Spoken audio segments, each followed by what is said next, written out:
A lot to talk about on the national level about the Republican and Democratic primaries. Joining us to talk about that, GOP political strategist and co-founder of MustReadTexas.com, Matt Mackowiak. Matt, good morning. How are you? Hey, Chad. Good morning. How are you? Doing well. Thanks for coming on today. Let's talk about the Republican side here. At least in Iowa, Ben Carson polling very well, actually skyrocketing in the polls and actually coming within 4 or 5 points of Donald Trump in the latest Iowa Des Moines Register poll?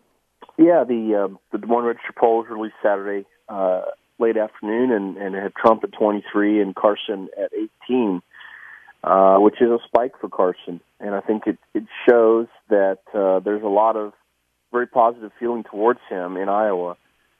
He has spent a lot of time there. I still have questions about how strong his organization is in Iowa and whether they can actually turn out caucus goers, but he obviously has a well of support that's there that's very real.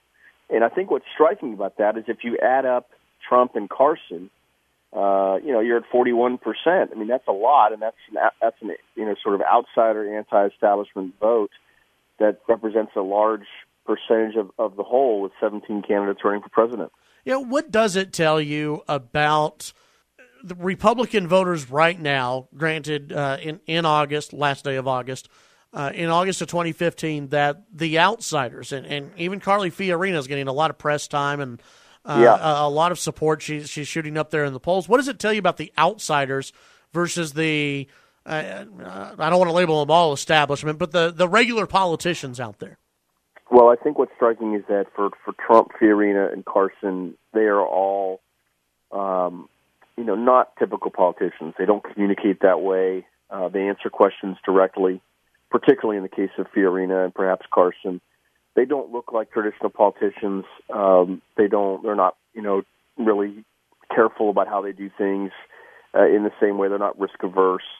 And honestly, in a way, they have the least to lose by running for president and even not performing well. No one expected any of them to do that much to begin with. So in a way, they're playing with house money, and I think that does free you up. And I think you're also seeing them all improve as candidates very quickly because you do improve as a candidate as you campaign. But if you started with no experience, you improve even more. But I also think, Chad, that a large percentage of the Republican base is very frustrated with Washington, D.C. They're frustrated with Republican leadership. They feel like having control of the House and the Senate hasn't yielded any tangible results. I think it's yielded some tangible results: passing a budget, passing an entitlement reform, passing Keystone. I mean, there's other little things, here or there. But at the end of the day, we don't have 60 votes in the Senate. We don't have willing participants to work with in the White House. So it is hard to get things done. Having the House and Senate is about stopping the Obama agenda more than it is passing a positive Republican agenda, and that's very frustrating to a lot of Republican primary voters. Visiting with Matt Mackowiak. Matt, if you look at the outsiders right now, Trump, Carson, Fiorina, and we've seen in previous presidential elections where the summer before you see outsiders. We've seen, you go back to the last one, Herman Cain rose in the polls and then went away after a brief scandal in the media, but his poll numbers came back to earth.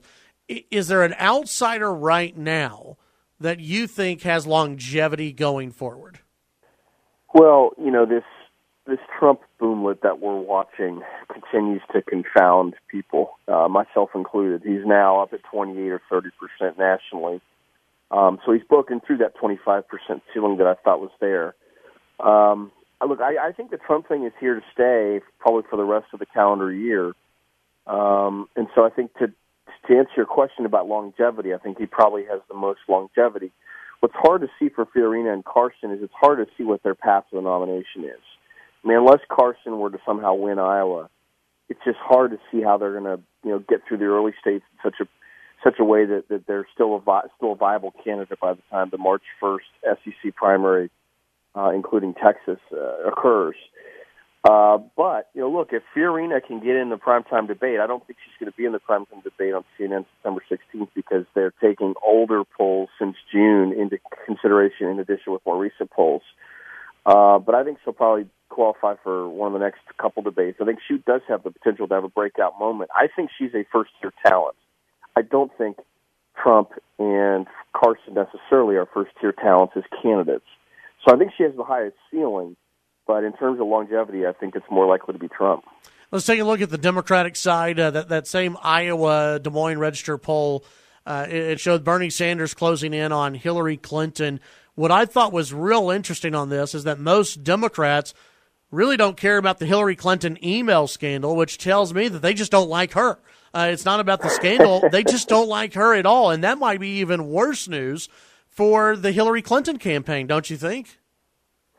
Yeah, I mean, if you look at Hillary's numbers nationally in terms of honest and trustworthy or favorability ratings, those are being driven more by Republicans and independent voters. But you're right. I mean, the poll in Iowa that had Bernie Sanders only 5 or 6 points behind had Hillary below 50 for the first time in Iowa in this race. And the trend line for Hillary is very, very worrisome. Her image is taking a hit. She's not likable. She's not seen as answering tough questions. She still has only done one national television interview since joining the race in April. It's now been like 110 or 120 days. And the email scam is going to get worse before it gets better. The investigation continues. She's, I think, the largest trove of emails from her time at State are being released today. She has her testimony in front of the Benghazi subcommittee in October.